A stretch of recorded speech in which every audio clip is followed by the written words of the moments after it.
هفته گذشته آنچنان که یاد داره درباره امام بخاری، درباره حیات امام بخاری با شما صحبت کردیم. بسیار فشرده صحبت کردیم، بعضی جاها را اختصار نموده تا اینکه به آخر رسانیم و تا وقتی همون فوت امام بخاری را تا زمانی که جان به جان آفرین تسلیم کرد برای شما من بیان نمودم و به شما وعده هم کرده بودیم که انشالله هفته آینده درباره ایجادیات امام بخاری، درباره فضایل این شخصی بزرگ که بزرگا در حقش چیها گفتیان، البته به اختصار، اگر ایرا مفصل گوییم که یک جمعه در 20 جمعه خلاص نمیکنیم. خطیب بغدادی در تاریخ معروف خود 3 صحیفه را به امام بخاری بخشیده است. در 3 صحیفه فضل بزرگی های بخاری را روایت کرده است. ای برای این 3 صحیفه را بیان کردن با کمش 10-15 جمعه لازم می آید. از همون خاطر بسیار فشرده و با اختصار درباره فضل بخاری، درباره ایجادیاتش، خاصتا درباره صحیح بخاری انشاءالله امروز با شما صحبت خواهیم کرد. امام بخاری از زمره آن بزرگان است که قول علمای معتبر اسلام اگر در حقش جمع کنیم یک کتاب بسیار کامل میگردد. امام بخاری از زمره بزرگان است که اجماع علمای امت اسلامی بر بزرگیش ثابت شده است. کسی او را مورد طعن قرار نداده است. قول بعضی از بزرگان را نقض تو میارم، همون بزرگایی را که انشاءالله ما و شما نقض میشناسیمشون. شاید در هفته های گذشته دربارهشون کم کم صحبت کرده بودیم، از فضل و مرتبت اونا شما واقف هستید. بعد شما خود خلاصه کنید که این چه شخصیت است، خدای تعالی چی بزرگی براش عطا کرده است. اولا از امام مسلمی که رفیق بخاری است، مسلمی که شاگرد بخاری است، مسلمی که نامش در قطار بخاری همیشه ذکر میگردد، مسلمی که صحیحش در قطار صحیح بخاری گذاشته می شود. مسلم میگوید جز مرد حسود ای امام محدثین کسی به تو کینه نمیورزد. غیر از حسد برها هیچ کس جرأت نمیکند که نسبت تو سخنی بد گوید یا کینه توزی و کینه ورزی کند. البته این حسود به دردی بیدوای مبتلا است. افسوس و صد افسوس که در زمان ما همه حسودها زیاد هستند و این درد حسد قریب که شفا نیابنده است. خداوند متعال در قرآن بزرگ پیامبر خویش و تمام بندگانش را نصیحت فرموده است، تأکید کرده است. قل اعوذ من شر حاسد اذا حسد. بگو پناه میبرم. ما اختصار کردیم سوره نوسا، سوره فلق. بگو پناه میبرم ای حبیبی من، خود پناه ببر و به امتانت بگو پناه میبرم از شر حاسد وقتی که حسد بورزه. که وقتی که حسد بالا گرفت دیگه نه مروت میماند، نه جوان مردی میماند، نه عدل میماند، نه حقیقت گویی میماند. کینه توزی و عداوت و بخل و حسد یک درد بیدوایی است که در وجود انسان که وقتی جای گرفت یگانه علاجش مرگ است. در روایت اومده است و ای داء ادوأ من حسد. کدام درد بیدواتر از حسد است؟ توانم این که نیازارم من درون کسی، حسود را چی کنم کوزی خود برنج در است. شیخ سعدی میگه که من حلیم هستم، خدای تعالی برای من یک آداب و خلق حسنه داده است، کسی را آزار نمیتم، اما همین بدبختی حسود چی کنم کوزی خود زیرا برنج در است. او از دست هم حسودش، از دست حسدی خودش در رنج گرفتار است. توانم این که نیازارم من درون کسی، حسود را چی کنم کوزی خود برنج در است. بمیر تا برهی ای حسود که این رنج است که از ملالت آن جز به مرگ نتوان رست. ای حسود میگه دعا که خدای تعالی تستر جان تا قبض کنه تا اینکه از همین درد بی‌دوا از حسد بردن حسد خوردن خلاص شوی، علاج دیگر نداری. از این خاطر بود که ببینه امام محمد ابن یحیی زحلی با وجود او قدر علم مرتبه داشتن با مقابل شاگرد خود قایم شد، تهمت ها در حقش قائل شد. شخصی که در میان محدثین اینقدر نام و اینقدر بزرگی و مرتبه داشت، زیرا که حسد خاموش کرده نتونست. وقتی که آتش حسد علنگه گرفت که مردم نیشاپور شاگرد بر استاد ترجیح دادیان، جای آنکه فخر کند که چرا یک شاگرد را تربیت کرده است، آتش حسد علنگه گرفت بر ضد این شاگرد قیام کرد، میخواست او را سیاه کند، اما او سیاهی فقط در نام خودش افتیده. بس امام مسلم میگه من شهادت میدهم، من گواهی میدهم که امروز در دنیا از تو عالمتر به حدیث پیامبر صلی الله علیه و سلم کسی نیست. ببینه این سخن آدم قطوری نیست، سخن شخصی است که بعضی از محدثا حتی که صحیح او را بر صحیح بخاری ترجیح دادند.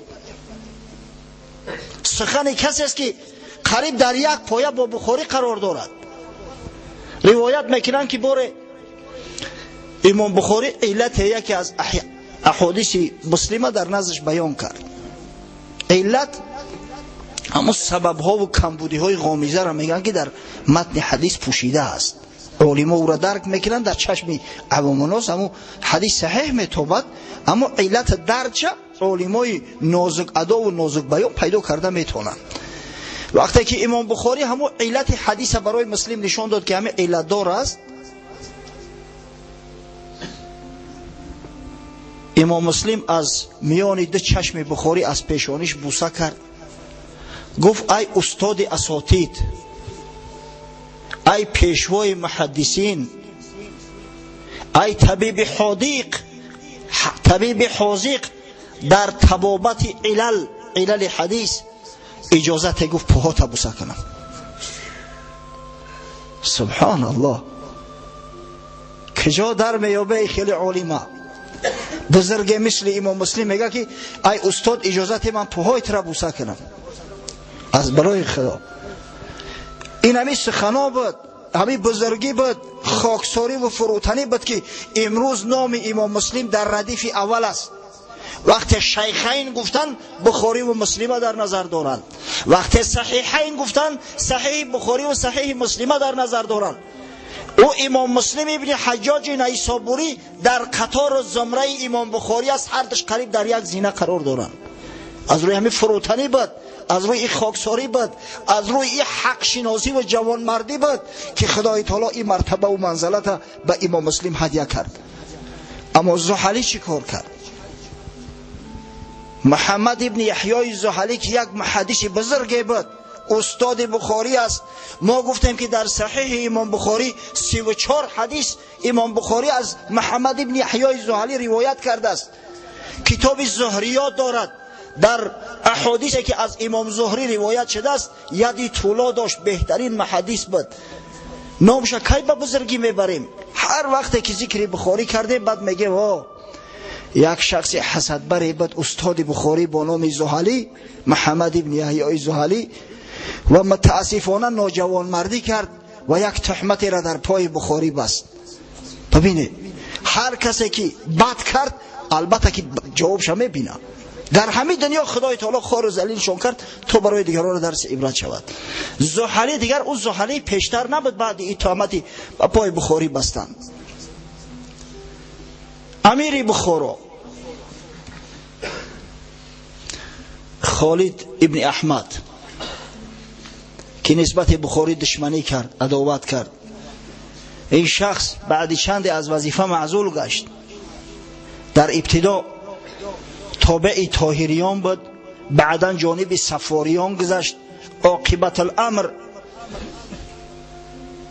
عمرو ابن لیث صفاری او را از وظیفه سبکدوش کرد. در بعض روایات اومده است که در بالای خر چپنه سوارش کردند، در بخارا شرمنده‌وار گرداندندش. گمان کرد به همه جانم خلاص است.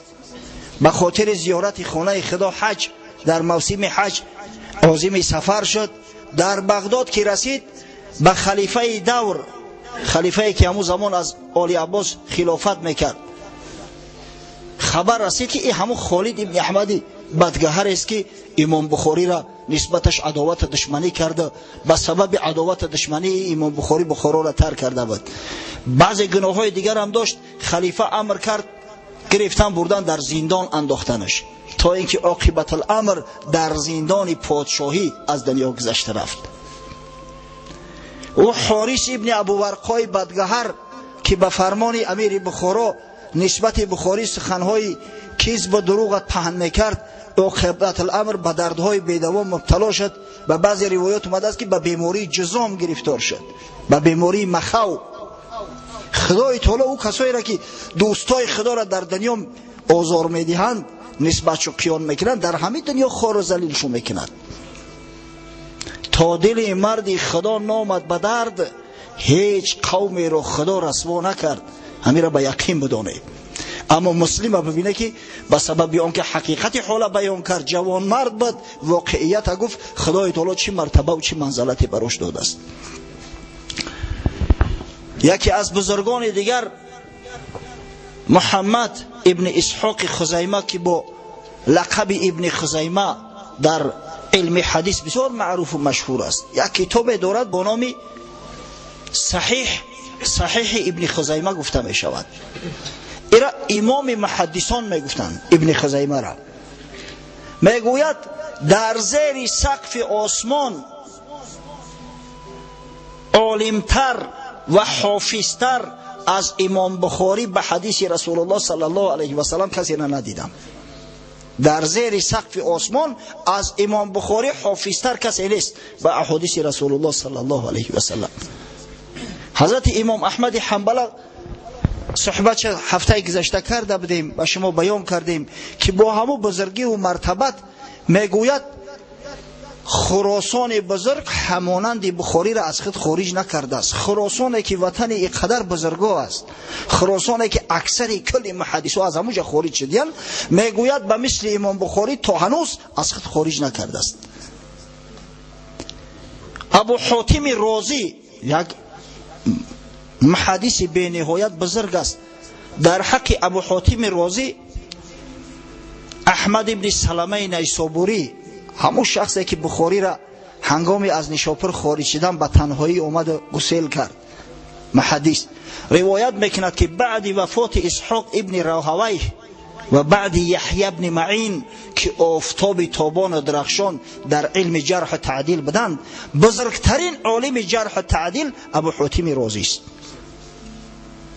ابو حاتم رازی میگوید نه خراسان مانند امام بخاری را از خود خارج کرده است و نه در بغداد به بزرگی امام بخاری کسی داخل شده است. خارج کردن خراسان ایست بسته از زمانی که شهر بغداد ساخته شد، پایتخت اعلان شد، به بزرگی امام بخاری کسی داخل بغداد نشده است.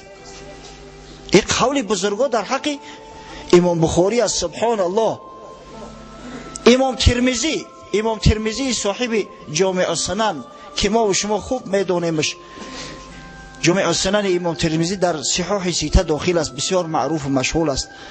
میگوید در عراق و خراسان و حجاز در علت حدیث، یعنی کمبودی حدیث یافتن، در تاریخ، در شناختن سند حدیث عالمتر از بخاری کسی روا نخوردم. و قصه میکند که باره امام بخاری میگوید در نزد عبدالله ابن منیر محدث بزرگ بود، عبدالله ابن منیر یک دو سوالش کرد، بعد از جاش قایم شد، گفت ای ابو عبدالله، خداوند تر از زینت امت اسلامی گرداند. استاد در حق شاگرد دعا کرد که یا ابو عبدالله، خداوند تر از زینت امت اسلام گرداند. ببین دعاش مستجاب شد. امروز ما فخر میکنیم که الحمدلله در عالم اسلام بزرگ مثل امام بخاری پای به عرصه هستی گذاشته است و کتابی را به این بزرگی نوشته است. یک محدث بسیار بزرگ است، استادی اگر تمام محدثان گویم غلط نمیکنیم. ابو رجا قتیبه ابن سعید بغلانی، این شخص در عنفوان جوانی از امام مالک و از سعد ابن لیث ابن سعد ببخش مصری احادیث برداشته بود. بعدا تمام محدثایی که امروز نامشون میدونیم از اونها آثار باقی گذاشتند، قریب به همگی اومده در نزدش تعلیم حدیث گرفتند. احمد ابن حنبل شاگردش است، یحیی ابن معین شاگردش است، ابو حاتم رازی، ابو زرعه رازی، علی ابن مدینی، بزرگایی که نامشون در طول 2-3 درس اخیر با شما بیان میکردم. اصحاب صحاح سته غیر ابن ماجه 5 نفر دیگرش همه شاگردای همین شخصی بزرگ هستند، همه در نزدش درس خوندن. باره گفت از شرق غرب یعنی از عالم اسلام مردم به خاطر شنیدن حدیث از من علم حدیث گرفتن کوچ کرده می اومدن. در میان همه این طایفه از ابو عبدالله محمد بخاری عالمتر کسی نزد من نآمده است. گفت مرتبه و منزلت امام بخاری در میان محدثین، ببینید محدثای عصر بخاری بزرگترین محدثای اسلام هستند، مرتبه و منزلت امام بخاری در میان محدثین مثل مرتبه و منزلت حضرت عمر در میان اصحاب بود. سبحان الله. قتیبه ابن سعید بغلانی میگوید اگر بالفرض امام بخاری در زمان اصحاب پیغمبر صلی الله علیه و سلم تولد میشد، با وجود همین یک آیه از آیات خدا بود، یک نشانه از نشانه های بزرگی خدا بود، همون وقت هم اعترافش میکردن. استاد شیخ اسحاقی راهوی باره وقتی که بخاری علت 11 حدیث براش بیان کرد، گفت ای مردم، همین محمد خردسال میبینید، قسم به خدا اگر ای در زمان حسن بصری زندگی میکرد، با وجود آن که امام حسن بصری 500 صحابی پیغمبر از یارت کرده است، از اونا علم آموخته است، مردم باز محتاج به همین علم بخاری میشدن.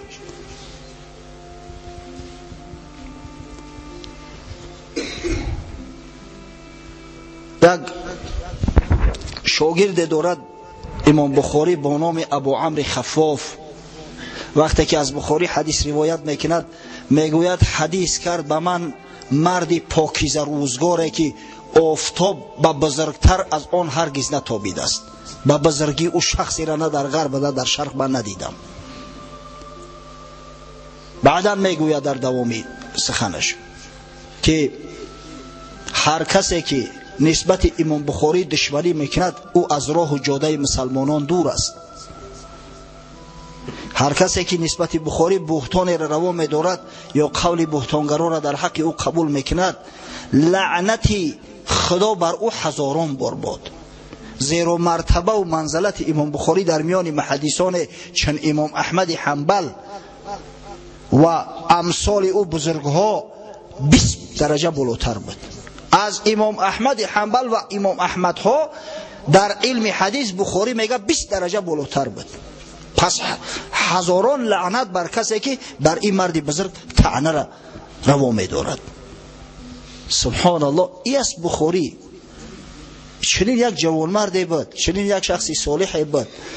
گفتیم که ابوبکر ابن ابی شیبه بازیلش میگفت در علم حدیث.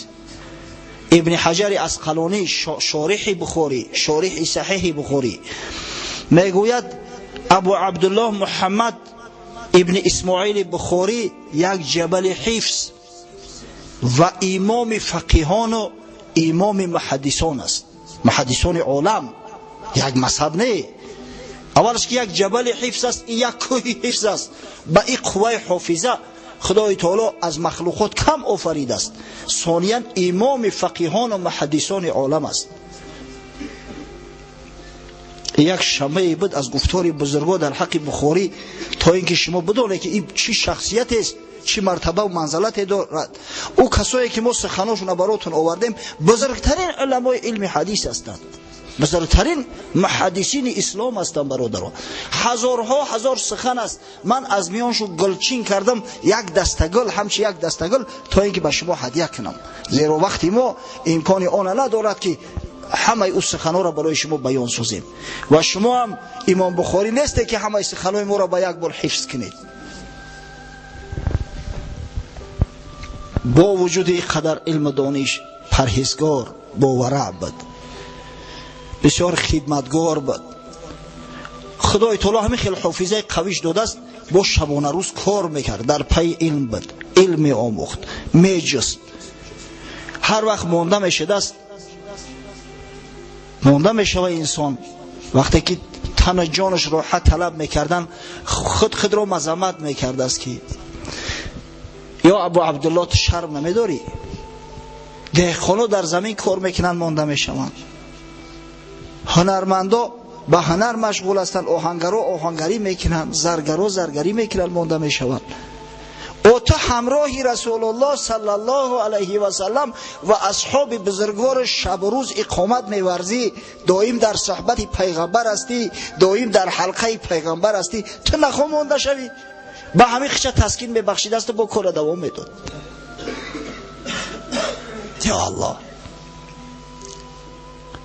اگر یک نفری ما ای 1001 حصه کاری او را کرده باشه، میگیم به همین تمام کاری ما در دنیا خلاص شد که وقتی استراحت سر زد.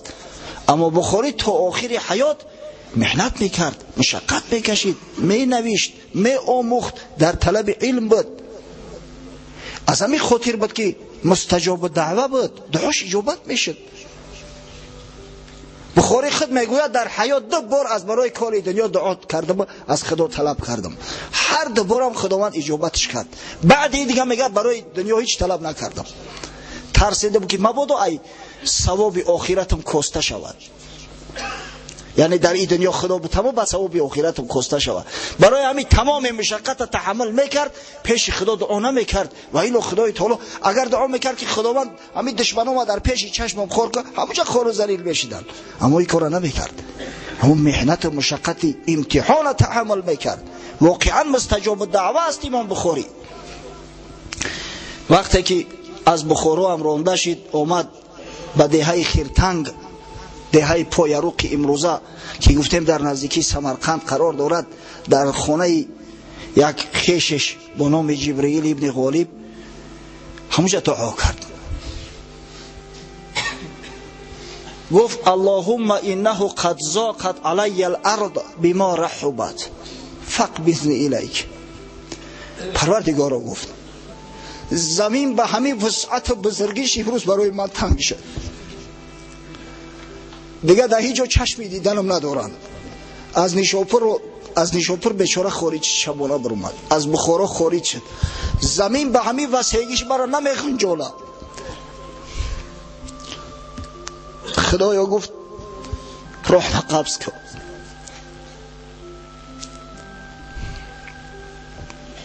یا الله، خدایا گفت جان ما قبض کن. 1 ماه نگذشته بود از دعای کردگیش که خدای تعالی جانش قبض کرد. در شب عید فطر، در شب عید رمضان، شبی که صبحش عید میشه، پیش نماز عیدش کردن امام بخاری را. مستجاب دعوه بود، اما دعا نمیکرد. چرا؟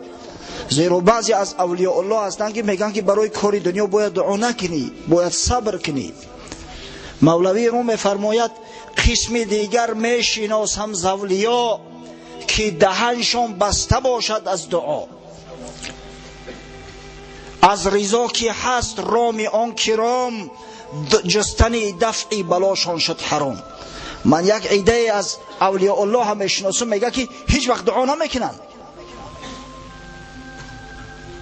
هرچی آید نزد ایشان خوش بود، آب حیوان گرده در آتش بود، زهر اندر کامشان شکر بود، سنگ اندر راهشان گوهر بود. هر محنت هر مشقتی که بسرشون میآید با صبر تحمل میکنن تا اینکه مبادا از ثواب آخرت مکاسته نشود. جملگی یکسان بود شان نیک بد، از چی باشد این ز حسن ظن خود. همه براشو یک است، یکسان است. سببش چی است؟ حسن ظن، گمان نیک در حق آن که هر چی بسر میآید. همه این امتحان های پروردگار است، به تقدیر خدا است و صبور می شدند. چنین یک جوانمرد، چنین یک بزرگ الحمدلله در میان مسلمانان طلوع کرد، از میان ما گذشت، اما بعد خود ببینه که چی آثار بزرگی گذاشته است. انشاءالله درباره آثارش مختصرا صحبت کنیم. از امام بخاری در کتب تاریخ، در روایات 27 اثر ذکر شده است، نام به نام. خاصتا در کتاب کشف الظنون حاجی خلیفه نامهای همونا را آورده است.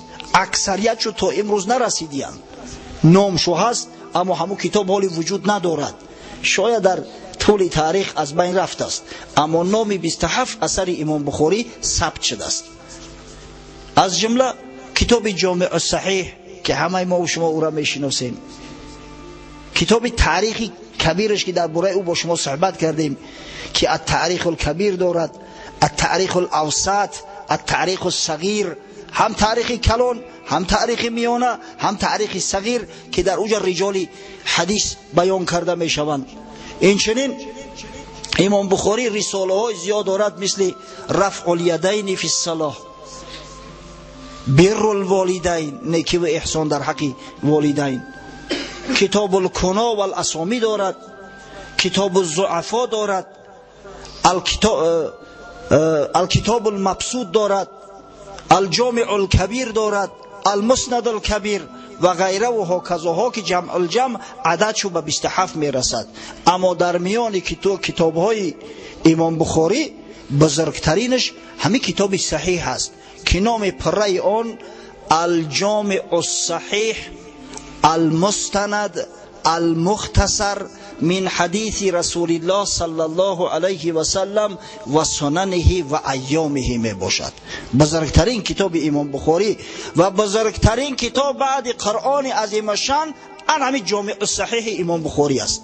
انشاءالله در اطراف همین کتاب صحبت میکنیم. کتاب جامع الصحیح امام بخاری در طول 16 سال حیات خیش نوشته است. امام بخاری خود روایت میکند که برای جمع این کتاب 16 سال حیات مصرف کردم. در کتابخانه نه، در بالای شتران، در سیر، در سفر، در جمع آوردن حدیث.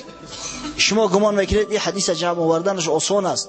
بعضن ها میشد بر روایت خود امام بخاری که نزدی 10 ها شیخ میرفته، میگه هر کدامش هزارها حدیث داشتن، اما از بس که همون شیخ یک علت دارد، ضعف دارد، همه حدیث را ترک میکرده، با یک روایت شده نمیگرفتم. یک شاگرد داشت با نام ابو حاتم وراق که وراق کاتب امام بخاری بود. یک روز در مسئله یک حدیث اندکی به شک سوال کرد، گفت یا ابو حاتم تو گمان میکنی من تدلیس میکنم؟ تدلیس اصلا معنی لغویش پوشاندن عیبی مبیع است، پوشاندن عیبی کالا. وقتی که تاجر عیبی کالا جانا میگه و در یک کس فن میکنه بفروشش، همین تدلیس است. اما در علم حدیث تدلیس 3 نوع میشود: تدلیس در اسناد، تدلیس در شیوخ و تدلیس تسویه.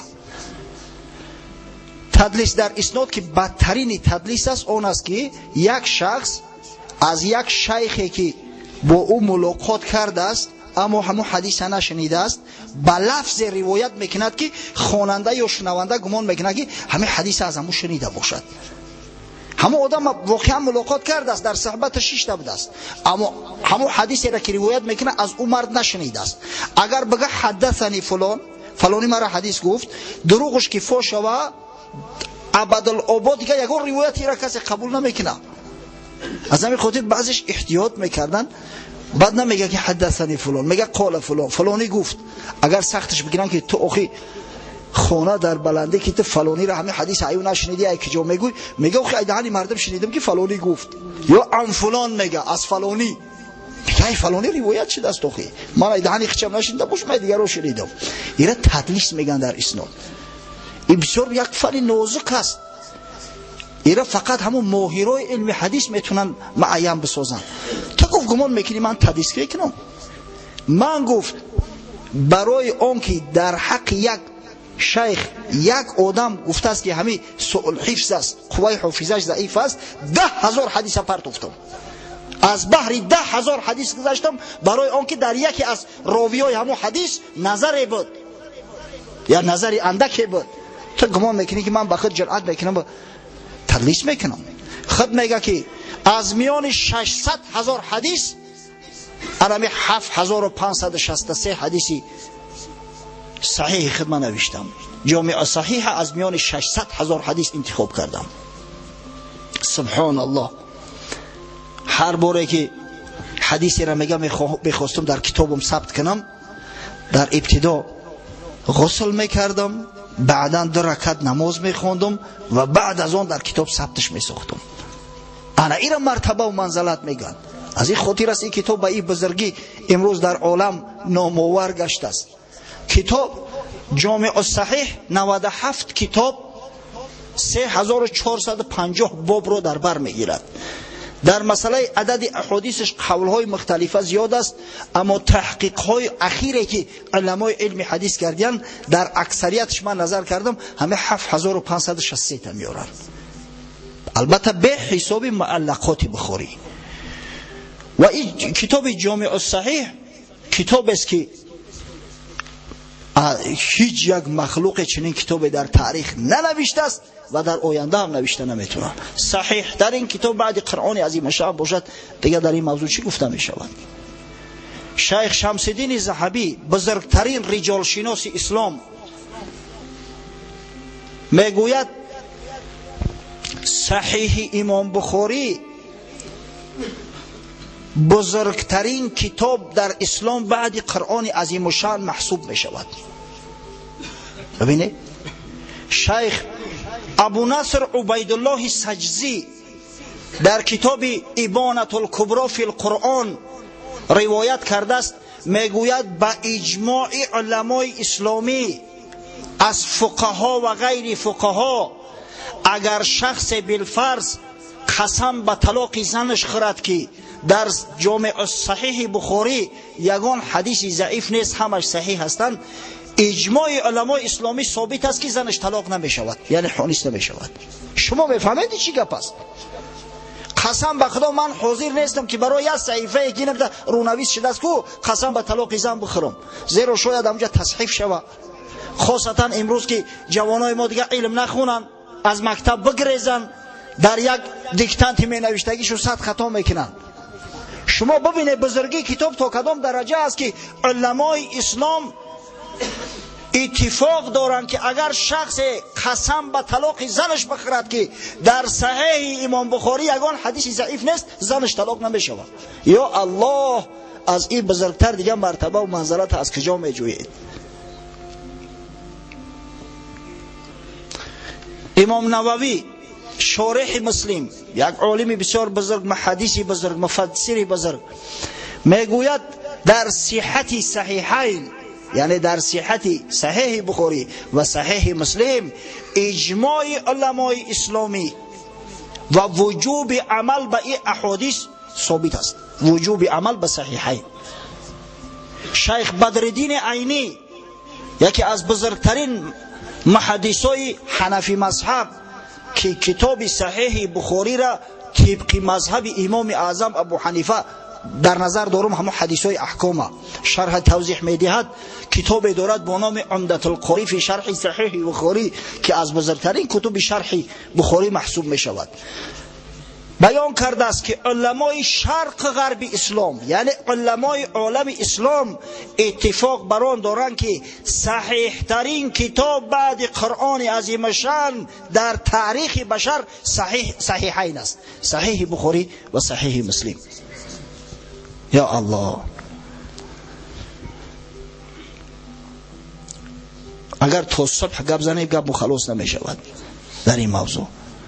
شاه ولی الله دهلوی، شاه محدثین، شاه مفسرین هند، شیخ الهند، وقتی که درباره صحت بخاری و مسلم روایت میکند، بعدا میگوید هر ضعیفه، هر ببصره، هر خیرسره اگر طعن بر اید بزرگوار وارد کند، او حقوق مسلمان نامیدن ندارد، او از راهی که عامه مسلمانان اختیار کردن منحرف شده است.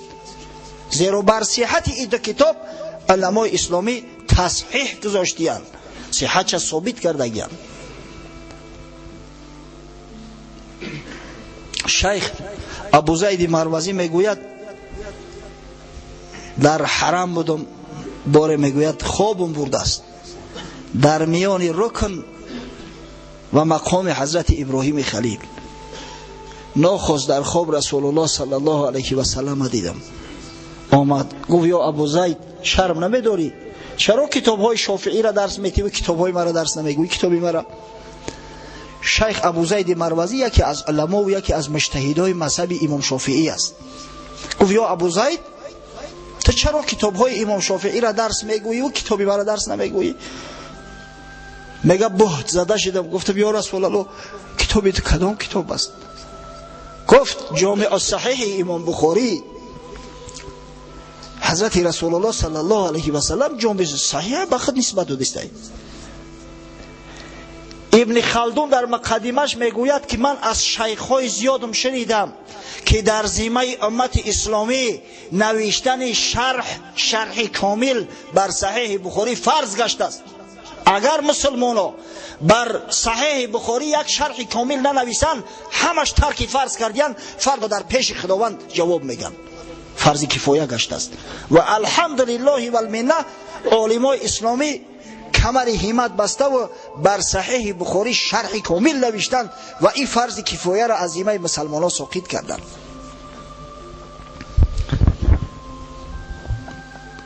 چند از شروح امام بخاری را با نامهاشو بیان میکنم انشاءالله، وقت هم کم مانده است. بزرگترین شرح بخاری موافق قول اکثر علمای حدیث و علمای اسلامی فتح الباری فی شرح صحیح البخاری ابن حجر اسقلانی است. این شخص صحیح بخاری را به حد شرح نوشته است که امام شوکانی میگه بعد از فتح دیگه هجرت لازم نیست. الفتح لا هجرت بعده، یعنی که برای جستجوی حدیث، برای تتبع حدیث دیگر هجرت لازم نیست. هر کسی که کتاب همین فتح الباری را داشته باشد برای او را کافی است.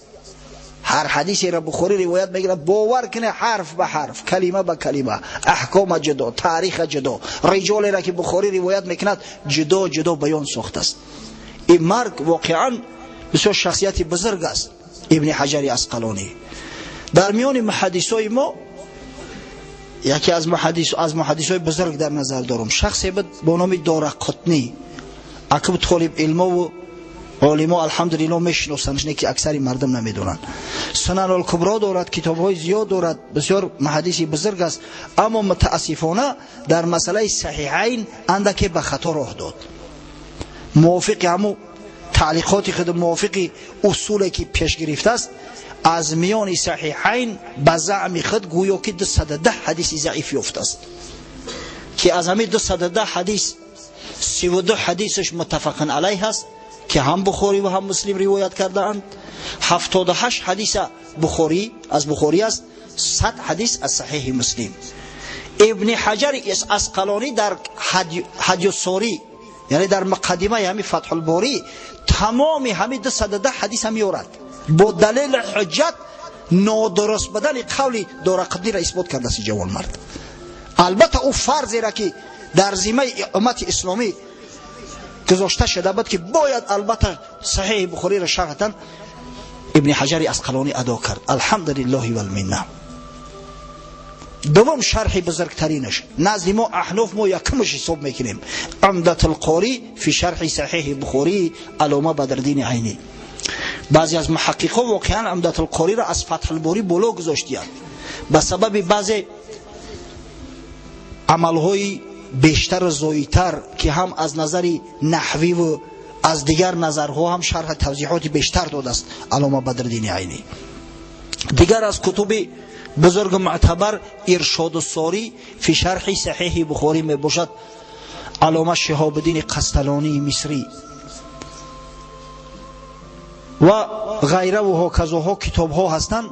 علما میگویند از 59 تا 82 شرح کامل و شرح مختصر بر صحیح امام بخاری نوشته شده است. تصور میکنه کدام کتاب اینقدر تحقیق کردیان؟ این بود شاید که این حجتی که من براتون میگم این سند من برای شما بیان کرده استم کهنه شده باشد، زیرا عالما امروز هم قرار نیستن، امروز هم شرح توضیحات زیاد می نویسند. یک دو سه کتاب خواندم، مثلا در اونجا سخن درباره فیض الباری نمی رود، شرح صحیح بخاری. فیض الباری انورشاه کشمیری عالم بزرگ هندوستان ایرا بیان کردن.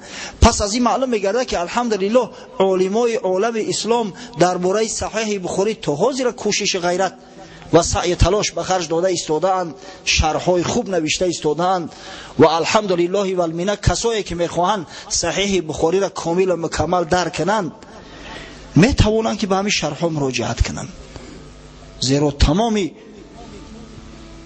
چیزایی که میتونه در ذهن انسان شبهه بیارد، تمام کلمه های مجمل، کلمه هایی که مشکل فهم هستند، هم از لحاظ لغت هم از لحاظ مثلا معنا، همه ایو را شرح توضیح دادند. این بود سخن چند درباره امام بخاری بزرگ و درباره صحیح امام بخاری و درباره شروح آن. من یک چند دقیقه را جدا کردم به خاطر چی؟ برای آن که با جوانان مراجعت کنم، با پدران که فرزند دارن مراجعت کنم که شما ببینه این درجه و منزلت امام بخاری با چی دریافت؟ با چی؟ با علم. علم بود که بخاری را بخاری گردان. اما طلب علم بود که امروز شرق غرب همه امام بخاری میگویند. طلب علم بود که صحیحش در پایه و در حد نوشته است که بعدی قرآن عظیم شان بزرگترین کتاب است. حالی ما فقط در برای شرح‌های صحیح گفتیم. باور کنید اینجا سخن زیاد است، من نمیتونم همه او را برای شما بیان کنم، زیرا وقت ما بسیار تنگ است، ضیق است. و الا در کتاب ها آمده است 29 شخص معروف و معتبر اسلامی بر صحیح بخاری حاشیه نوشته‌اند. 16 شخص عالم معتبر مقدمه نوشتگیان بر صحیح هایی که چاپ میشوند، مقدمه 16 شخص معتبر. 15 بزرگمرد صحیح بخاری را مختصر کردیان، یعنی حدیثایی را که تکرار میآیند تکرار را پرتفتیان و فقط هم حدیثای یک بارش گرفتیان. این مرتبه و این منزلت به بخاری از کجا دست داد که پیامبر خدا صلی الله علیه و سلم در خواب یک عالم بزرگ، یک مجتهد شافعی مذهب داخل میشود و میگوید که تو چرا کتاب من یعنی صحیح بخاری را درس نمیگویی و کتب فقهی شافعی را درس میگویی؟ همش به شرافت علم بود برادرای عزیز. بخاری تا آخر از طلب علم باز نایستاده است، همیشه در طلب علم بود. از خردسالی تا کلام بزرگسالی همیشه در طلب علم بود، علم طلب میکرد. واقعا مرتبه و منزلت شخص میتواند که توسط طلب علم بیاید. مرتبه و منزلت عالم نسبت عابد همیشه بالاتر است. عابد کسی را میگن که دائم به عبادت مشغول است. حتی بعضی از عابدا است که سر از سجده الهی نمیبردارند، همیشه به ذکرند، همیشه به یاد خدا هستند. عابدای تاریخ یاد دارد که مردم را ترک کردند، دنیا را ترک گفتند، بیرون از شهرها و بیرون از دیهات در کوه و نمیدونم در دشتها و مرغزارها خیمه زده و به تنهایی به عبادت خدا مشغول هستند. ببینید مرتبه علم طالب علم اندک از مرتبه همو بالاتر است. امام ترمذی روایت میکند از ابو امامه باهلی صحابی پیغمبر صلی الله علیه و سلم: ذکر لرسول الله صلی الله علیه و سلم رجلان احدهما عابد والآخر عالم. میگه در نزد پیغمبر خدا صلی الله علیه و سلم ذکر دو مرد کردند، از دو شخص سوالش کردند که یکیش عالم است دیگری عابد، فقط به عبادت مشغول. حضرت رسول الله صلی الله علیه و سلم فرمود: فضل العالم علی العابد کفضل علی ادناکم. فضیلت عالم نسبت عابد مثل فضیلت من است بر کمترین شما. انا چقدره که من مرتبه و منزله دارم در پیش خدا و در جامعه نسبت کمترین شما از روی درجه و منزلت، عالم نسبت عابد انا قدر فضیلت دارد. زان که شیطان خشت طاعت بر کند، گردسد خشت است خود را ره کند. زیرا شیطان خشت طاعت میکنه. اگر دست خشتم که مونی یک روز رخنه میکنه، زیرا علم نداره. عبیده که علم نداره زود گمراه میشود. نوم عالم از عبادت به بود، آنچنان علمی که مستنبه بود. خواب عالم از عبادت بالا است میگه. چرا؟ علم دریای است به حد کنار، طالب علمند غواص بحار. این علم یک دریای به حد کنار است و طالبای این علم است، یعنی غواصای هستند که لعل و یاقوت و مرجان از زیر آب در و مروارید مرجان خارج میکنن. لعل و در و مروارید مرجان چی است؟ یعنی علم است که به مردم علم آموزند، مردم از گمراهی نجات میدهند. دیروز در یک معرکه شیشته بودیم، یکی از شاگردامو روزه گرفته است. اگه بیچاره خودش طالب علم مسافر در معرکه تمام آوردگی محیا، اگه این روزه دار است همه آش میزنن، آش پلو، این همه خاموش سرش خم. بعد دولت مراد جانشین من سوالش کرد که چی در دوری نمیخری؟ گفت روزه دارم. گفتیم خدا جانی ترا مست کنه که تو مگر نمیدونی که در ایام منهیه روزه گرفتن درست نیست؟ آخه امروز روزی 12 ذوالحجه، تو حق نداری امروز روزه بگیری. ایام منهیه 5 روز هستند: عید رمضان، عید قربان و 3 روزی بعد عید قربان. این عادت داشته است روزای پنجشنبه روزه گرفته، تیز آش بخور، در جان شیرین آش پلو زد. شب بعد شام دیدمش شاگرده وقتش چاق، هیچ خاک نیست، آخه چی بخره دیگه؟ آخه در ببینه رزق روزی را خدا براش مهیا کرده است، از روی نادانی و جاهلی همون را خچه محروم کرده است. ببینه این مرتبه و منزلت علم تا کدام درجه است. این عالمان نباشند، مردم راهنمایی و هدایت نکنند، گمراه میشوند. پس باید در طلب علم باشیم برادران، علم جستجو کنیم. علم فقط علم دینی نمیشود، همین علم دنیوی علم است. زیرا علم دنیوی باعث پیشرفتن جامعه می شود. علم دنیوی باعث نکو احوالی و سبک شدن زندگی مردم می گردد از برای ثواب. اگر همین تلفن اختراع نمی کردن چقدر مردم در عذاب بود. ما دانشجو بودیم، استودنت، در 82 میکرورایون در نزد یک بودکه تلفن می رفتیم، 10-15 آدم نوبت استودیان تنگای دتینا می پرتافتن و تلفن میکردن. حاضر دیگه خورد و بزرگ کودک زن همه در دستاشو تلفن، هر وقت که جای بخواهند زنگ میزنن. البته این تلفن کمبودی ها دارد اما فایده و منفعتاش زیاد است. خدای نکرده یک جنازه شب میشد، زمان پیش ماشین میفرستادن، آدم نمیافتن که بعضی خیش تبارو را خبر کنن. اولی چی؟ تلفن میگیره، در بین 5 دقیقه تمام خیش تباری میت دعوت میکنه به جنازه یا به امر خیر، به کاری خوش. همه همین توسط علم است برادران. به علم به جای نمیرسیم. از همین خاطر باز یک بار دیگه تاکید میکنم به جوانامون، طلبه های مکتب خاصتا دانشجوها، که در ساعت درسی بسیار خواهش میکنم درستونم قدم بدونه. فضل العلم خیر من فضل العباده، حدیث پیغمبر صلی الله علیه و سلم است. امام طبرانی در اوسط و امام بازار در کشف الاسرار به اسناد حسن آورده است که فضل علم از فضل عبادت بالاتر است در پیش پروردگار. بعضی کارهایی هست که اگر همون علمی همون را ندونه به جای نمیرسیم. بوینگ وقتی باری اول آوردن تاجیکستان، یک پیلوت نمیآورن که بوینگ اداره کنه و پرونه. یک تاجیک مسلمان یافت نمیشه که همون بوینگ اداره کنه. با چندین هزار دلار شرطنامه بسته و یک پیلوت خارجی را سپارش کردن، گرفتن آوردن. عیب شرمندگی نیست؟ مملکتی که دولتی که الحمدلله صاحب استقلال است، 7 میلیون اهالی دارد، پیلوت نداشته باشه که یک بوینگ اداره کنند. ما باید پیلوتامو زیاد باشد، انژینیرامو زیاد باشد، عالمامو زیاد باشد. باور کنید تا زمانی که علم از خود نمیکنیم پا فراختر گذاشته نمیتونیم. یک عبر منت شنوی دولت‌های غرب میمونیم. هر علم در جای خودش زیبنده است. واقعا اگر یک اپندیسیت شوه او را به خوندن نشوه، اپندیسیت باید ببری بگیریش.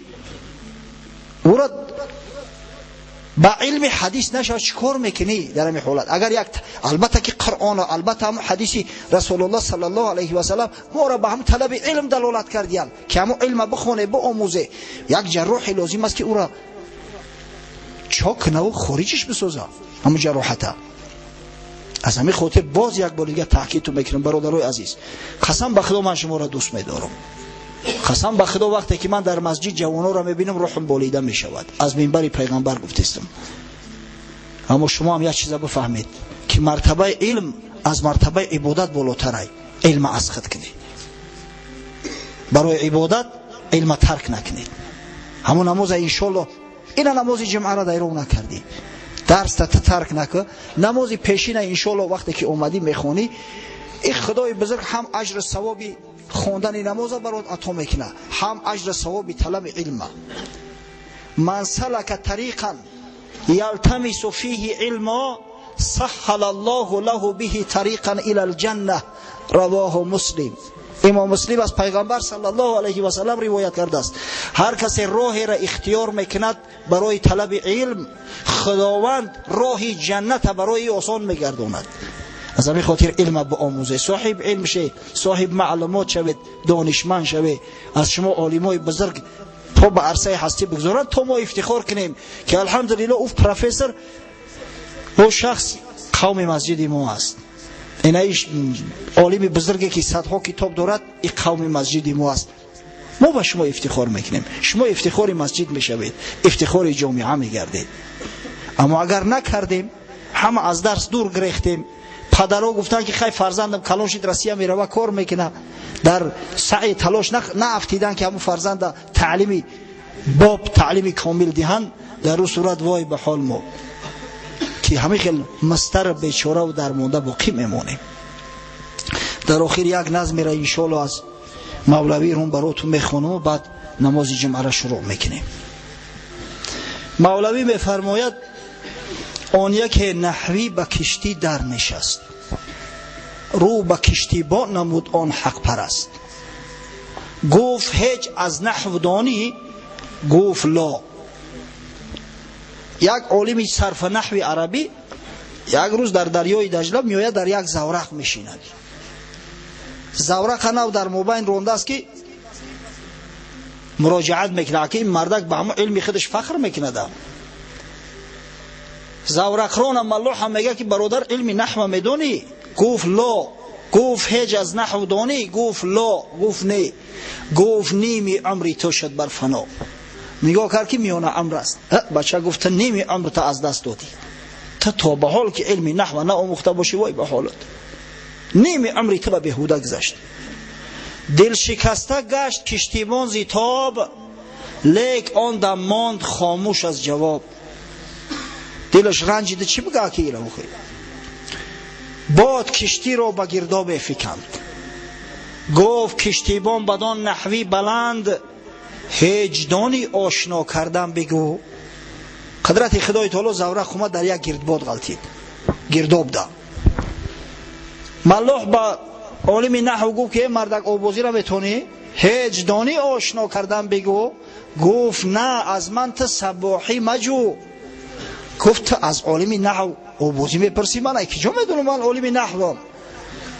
گفت نیمی عمر، گفت کل عمرت نحوی فناست، زان که کشتی غرق در گرداب هاست. نباشه گفت ما را نصف عمرمو برباد شده باشه ترا کل عمرت فنا شد. کشتی در گرداب غلطید، آبازی را کیرت دیگه هیچ علاج دیگه نداری.